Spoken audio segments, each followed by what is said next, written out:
my name is Vanessa Dixon, and welcome to All Points Bulletin, where we talk about hot and sometimes controversial topics that are happening within our communities. And I'd like to introduce my guest, Daniel, who originally is from the Santa Ana area, who has been more than welcome to come to talk to us a little bit about his background. Daniel was a former gang member who is now receiving his Ph.D. from Azusa Pacific University. Welcome, Daniel. Thank you for taking the time to come and talk. Well, thank you for inviting me to be part of it. Daniel, just give me a little bit of history about your background. I know I said that you were from Santa Ana, California, but just a little bit about where your parents were from and and kind of lead us into how you got into the gang culture, the gang lifestyle. Well, my parents originally migrated from Mexico. They came out to United States in 1964 and settled in Santa Ana. My parents are originally from a farming community back in Mexico, so when they settled in Santa Ana, they didn't know that they were actually settling in a neighborhood where there was a gang there, where there was a lot of crime, a lot of drugs. It was common when I was growing up to see the graffiti on the walls, to see police presence, and to hear the drive-by shootings. So I used to live behind a street where there was always drive-by shootings, and it was just very, very common for me to hear that, and that sort of became part of my upbringing. Right. I didn't know any different. You know, you grow up in a neighborhood, and you think this is normal, and you think that, okay, everybody grows up like this. And I didn't realize that until later on that, you know, this is not normal, and how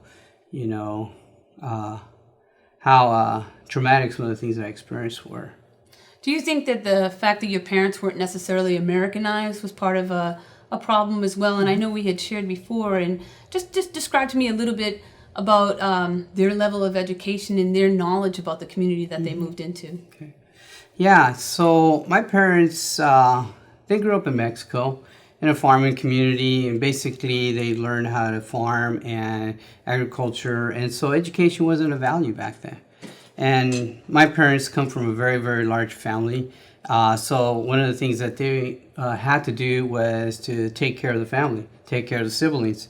So education wasn't a value. So when they come over here, education wasn't a value, even though they did encourage me to, go to school, and I had to go to school. They also valued hard work, and there was sort of this disconnect there. The disconnect was that they are traditional Mexicans, and I grew up in a bicultural setting where I was part Mexican, but also within an American context. And so there was always tension in the family. There was tension in the family because my siblings, and myself included, we all wanted to be our own individual instead of just focusing on the family. But you had told me that your parents had probably about a fourth grade education coming here. So, all right, I just want to fast forward a little bit. You also said growing up that you idolized your older brother, and kind of how the gang culture in your neighborhood was really the way to be. Mm-hmm. So you want to describe that a little bit? Yeah, when I was growing up, there was sort of this idea out there that it was gang culture was idolized. It was idolized through the music that I listened to, and we grew up. It was Eazy-E and NWA, and it was also the gangster rap. But it was also idolized in just the culture. It was almost to the point where it sort of equated to sort of being Mexican. Mm-hmm. And you sort of had this Mexican identity with La Raza, and I'm part of that. And the gang culture was sort of mixed into that. And what happened was, and that's how I joined a gang. Eventually I joined a gang. I started by first dressing like a cholo. And there was a lot of us that were dressing. I know what you're talking about. Okay. But describe the kind of cholo look. Well, a cholo is basically when you either slick back your hair or you shave it. And you wear some long, oversized pants, usually Dickies or Ben Davis's. And they're pretty big. You're almost like swimming in them. And then usually you have a white shirt that's neatly pressed, or sometimes you wear Pendletons or a flannel jacket, and sometimes you carry a bandana. But it was also not just a style, it's an attitude where you walk with a strut. Sometimes you stand in a certain way where your feet are sort of like a duck, I hate to say that word, but it is. But, you know, you sort of have this attitude. So what you're doing is you're portraying an image. And in this image, it's about being tough. And it's about showing people that I should be respected. Right. So how old were you when you actually started to be introduced or actually absorbed into the gang culture? About how old? I was in the 8th grade. I was in the 8th grade. So I was probably around 13 or 14 years old, somewhere around there. I started off in the 8th grade, and it was interesting because there was one individual that I particularly latched onto, and we became really good friends. And he was part of a neighborhood, and we used to go to his neighborhood every day after school. We'd go and hang out, and drugs became part of it, and everything, you know, the whole gang culture that involved. Can you explain that a little bit? I mean, I know we've talked about it, but explain some of the crimes that were being committed, things that were... Okay. Well, some of the things that were being committed were, you know, batteries, beating people up, muggings, a lot of drugs, mainly. Selling. There was just a lot of things going on in that neighborhood. Shootings, robberies, intimidation of, you know, people carrying guns. And it was just part of the culture. It was just part of the culture there. So I'm just going to lead you into it. I realized that when you were approximately 17, you got arrested for felony gun charges as well. And we talked about how you were then introduced to the juvenile justice system, maybe a little bit before, but this was pretty much your major introduction. Well, I guess coming out of that, you talked about how juvenile hall was, but also the lack of support. So could you just elaborate a little bit on that? Yeah, when I was 17 years old, I did get arrested for a gun, and it turned out to be a misdemeanor. But what it was is that in juvenile hall, when you first get busted, the very first thing you do is it sort of shocks you. You're like, wow, I got busted. And you don't know what to expect. I remember when I got busted, I showed a lot of remorse. I usually say sometimes that the first night you cry in your bed, you know, nobody sees you. And then all of a sudden the doors open up. And once the doors open up, you're going into into the same world you came out of. Being incarcerated is the same world, same culture, same, you know, ideology there. It's just a different environment. Do you mean same as the gang environment that you just came from? Okay. Yes. And so when I was incarcerated, there were a lot of people there a lot of support groups there. And there was a lot of support groups there, and it was the very first time that I felt like changing. Something was happening in me. I realized that, you know, I didn't want to keep going to jail or to get incarcerated. I realized that, you know, I didn't want this.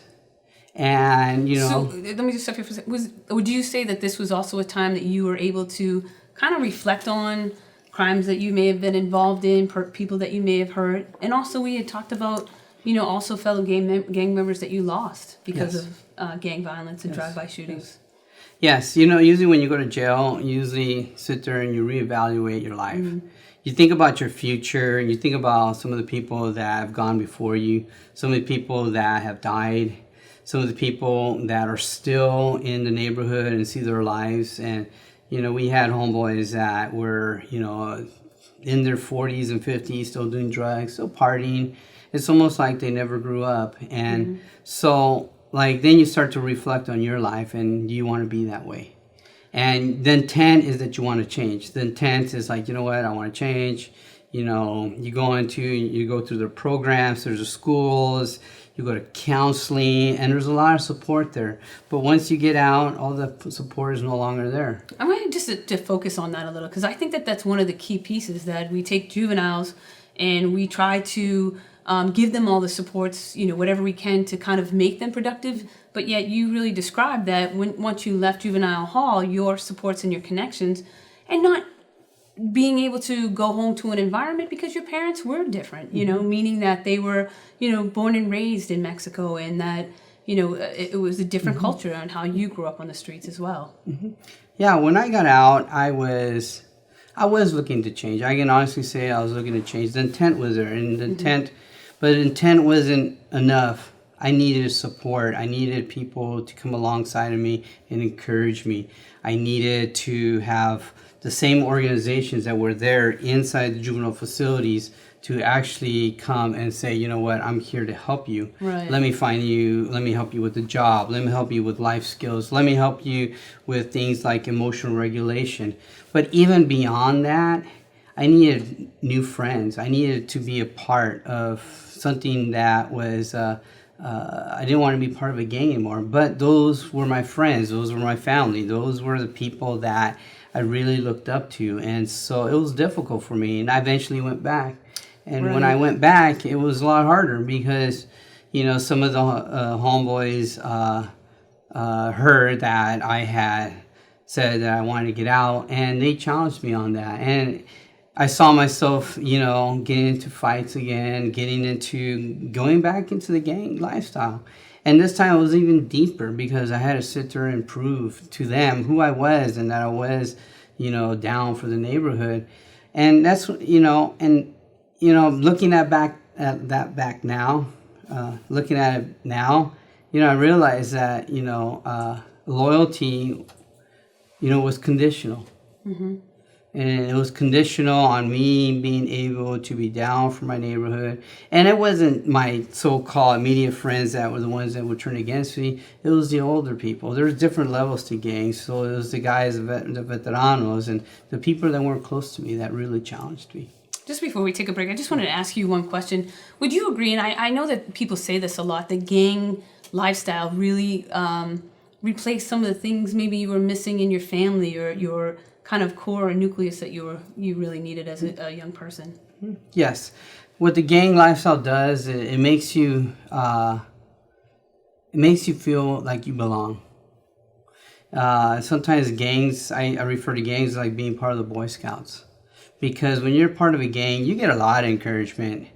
You get a lot of encouragement from the homeboys. They really, really encourage you, but it's negative. You're encouraged because you're down for the neighborhood. Oh, that was crazy what you did. You know, well, let's go on partying, let's have fun. And I hate to say it, but there's this buzz or this excitement around gangs. This sense, I don't know what to call it, but a sense of like excitement to do crime. It's almost like you're defying the law, which you are, but you're not thinking of it that way. You're sort of being like this rebel. And, you know, and what it does is that it bonds you together with one another. The violence that we encounter together, the experiences that we have together, and it makes you feel like a sense of belonging. So when some of the other kids were out there winning basketball championships and football gangs, the gang world actually has some of the same rewards on negative behavior. Yeah, okay, on negative behavior, yes. All right, we're going to take a brief break and have a word from our sponsors, and we'll be right back. Thank you, Daniel.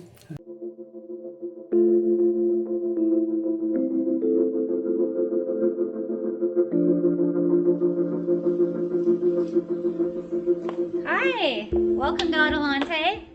This is Adelante Recovery, and my name is Yvette Kuglin, and I'm part of the staff. Adelante Recovery Center has helped people in dual diagnosis for 5 years. We accept most PPO insurances and provide luxury accommodations and 24-hour support. To speak with an admissions counselor, call 1-888-242-4450. A lot of time we don't even know what's wrong with us, and sometimes we need to get away to figure that out.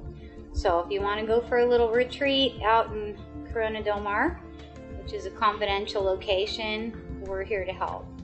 So we're only a phone call away. Thank you. Welcome back to All Points Bulletin, and we're going to continue with my guest, Daniel.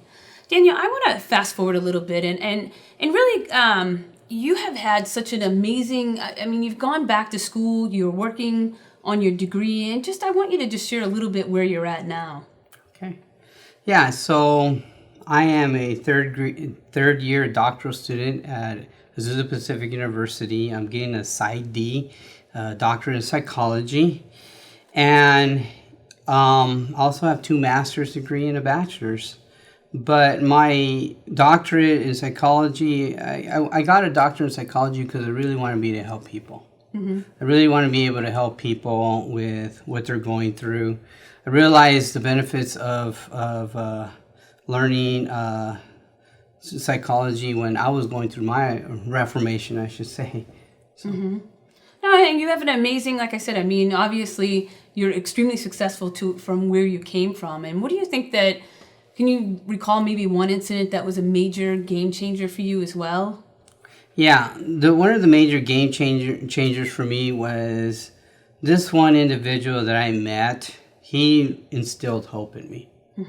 He was the one that came alongside of me, and he mentored me. He really did. He took time to talk to me. He was a former gang member himself, and went to prison, and he was telling me about changing my ways, and he started sharing with me. In this context was the faith in Jesus Christ, but he showed me something. He showed me hope, and he believed in me, and he encouraged me.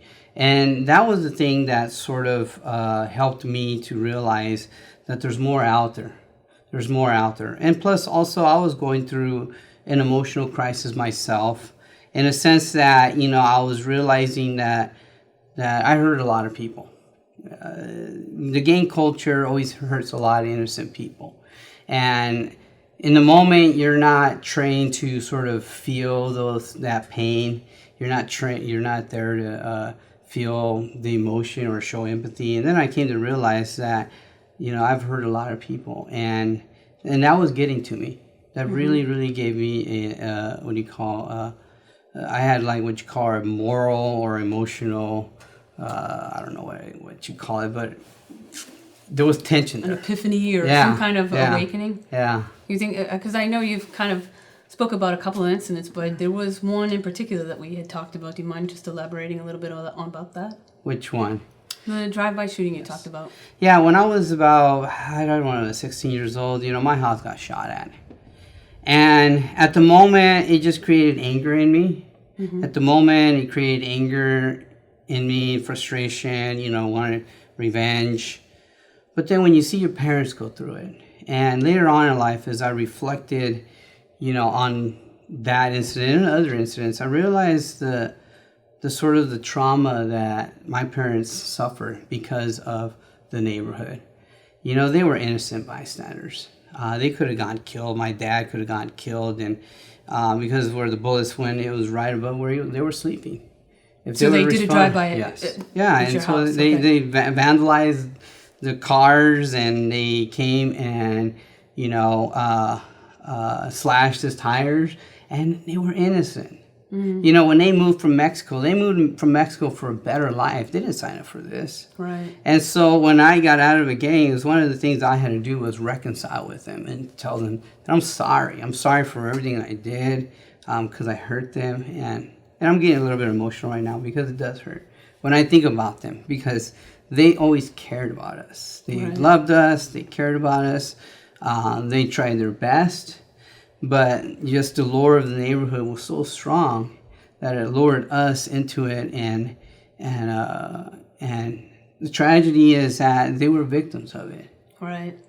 And I know, being a former law enforcement officer myself, it's hard when we run into gang members, like yourself, and try to convince a 16-year-old that, you're putting your family in jeopardy because it's all about the gang life. It's all about what you've just been part of. So it's really hard for, law enforcement to kind of pull kids out of gangs too. I mean, and I guess from what we had shared before, do you think that that's why your drive, to finish your degrees, to really create a program or work in a program that helps, kids that suffered from a lot of the things that you have shared with us? Yeah. And, I look at the gang culture is sort of like this sense of this deception that's out there that a lot of kids buy into. It's sort of glamorized by rap music sometimes, and glamorized on the media and by TV. And it's this deception out there. And law enforcement, they're there and they're trying to protect the community. And I understand that. I understand that law enforcement's there. But the gang members are also part of this culture where they're at odds with it. And what I want to do is try to help them, either through one-on-one therapy or develop a center, or, because there's other issues. It's not just gangs. Gangs and drugs go together. Right. They're like partners. And, when you're intoxicated on drugs, you're doing all this stuff that you don't think about what you're doing. You only face the consequences later on. And so one of the things is that for law enforcement, just to recognize that these kids are lost just as much as I was lost. Mm-hmm. I was breathing air, but I was lost inside. Morally, I was lost. And, and they're there to sort of make sure that other people are protected. And I understand why, because, a lot of the innocent people get hurt. Right. They really right. do. So I guess that brings me to another question that I have, is that how do we start educating our communities about gangs? I mean, where do you think the gaps are, or the misses, just even maybe from your own experience or what you're studying now? Sometimes I feel there's a disconnect in services. Okay. Yes. In the sense that you have a social worker and they're working to, help you out.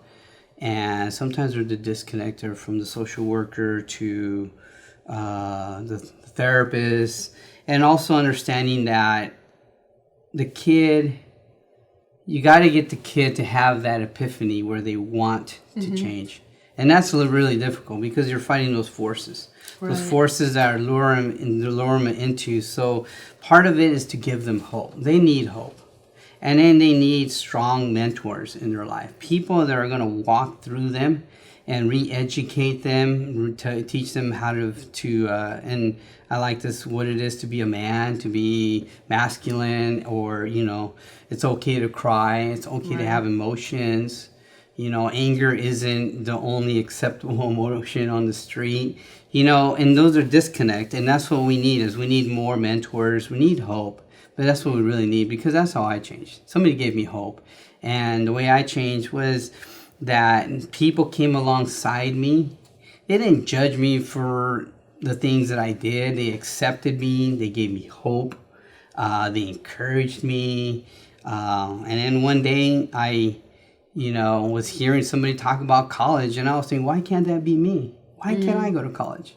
And, you got to work through the shame of it, because there's a lot of, the gangster lifestyle develops a lot of emotions, a lot of shame, and then you got to go and explain to your school counselor why you went to 7 different high schools. Mm-hmm. And they're asking you, what's this? What's wrong? And there's shame in that. There's shame in it every time you got to sit there and sort of face your past. Right. And you need mentors to walk you through that. We also talked, it's almost like you had to reprogram your mindset too, because your mind was still part of the whole gang culture, being a gang member, so it's interesting how, and I guess this brings me to my point. I had a Rudy, who you are very familiar with, and Rudy had been released from prison about 4 months ago, and he talked about always struggling because that lifestyle still has a draw, it still has a connection. Yes. That lifestyle, what I've realized, becomes part of your identity. Mm-hmm. It becomes part of your story, a narrative that you tell to other people. Right. And that is so hard to break. It sort of becomes ingrained in you. But what I've realized is that you have to replace that. You have to replace that narrative, that lifestyle, that culture. What happened with me is that I realized that I wanted to be normal. I don't dress like a gang member anymore. I don't walk like a gang member anymore. I don't talk like a gang member anymore. But how did you get what normal looks like? Because that we talked about that, coming from the neighborhood, family life, different cultures. You know what I mean? What did normal look like, and how did you get a picture of what normal looks like? Normal looked to me, what happened with me was I had people in my life that showed me what normalcy was. I saw people in my life that had jobs. They were normal. They had good marriages. They displayed to me. They took me alongside them under their wing and taught me what normacy was. This is normal, Daniel. This isn't normal. This, what you're doing, isn't normal. And at that point, I was willing to learn, though. I was willing to learn. And it's a big, huge sense of sacrifice in the sense that you really got to be humble about it. You really got to be able to tell people, you know, I need the help. I really do. Because what I'm doing right now isn't working. After coming from a gang lifestyle that everything was about respect me, respect me, respect me. So, you know, flipping the switch has to be extremely, you know, tough. Yeah. Pride-wise, you know. And that's part of it. And I realized that, you know, pride isn't based on whether I can fight. Whether I can beat somebody up or I can't beat somebody up, whatever it is. Pride isn't based on that. Pride is part of the dignity of being a human being and being a successful human being, being productive. And one of the things that education taught me was a sense of achievement. And that sense of achievement didn't exist in the culture I grew up in. Right. And I think that I'm going to start to wrap up, but I think that brings me to my next point that, as I call it, a lot of kids growing up in the neighborhoods that you did have been successful failures their entire lives. So when we all of a sudden, you know, tell them that they have to go to juvenile hall and join these support groups and finish school, you know what I mean? If you've been successfully a failure, that's what you're really good at. Yeah. And I'm glad you brought up the point that we have a lot of disconnect between our programs. And I think that, in my personal opinion, again, from, you know, being a former police officer to going in education and working in different social, you know, type of groups or social services type of groups, that's one of the biggest things is that we forget that these kids have been brought up as failures. Yes. So if you had to give one, I don't know, kind of quick little sentence or something about it to encourage a child out there or encourage a social worker or somebody, what advice would you give? Don't give up. Don't give up, and always give people hope. And that's what they need. I know that sometimes it's hard because you see people in this vicious cycle over and over again, but don't give up because they really need somebody to care. And when they realize that somebody does care about them, that changes their life. It really does. Thank you, Daniel. Thank you. And thank you to our audience for listening to All Points Bulletin. And I really look forward to bringing you back and really hearing about all the amazing things that I know that you'll do. And I appreciate you being as vulnerable and taking the time to share. Thank you very much. Thank you.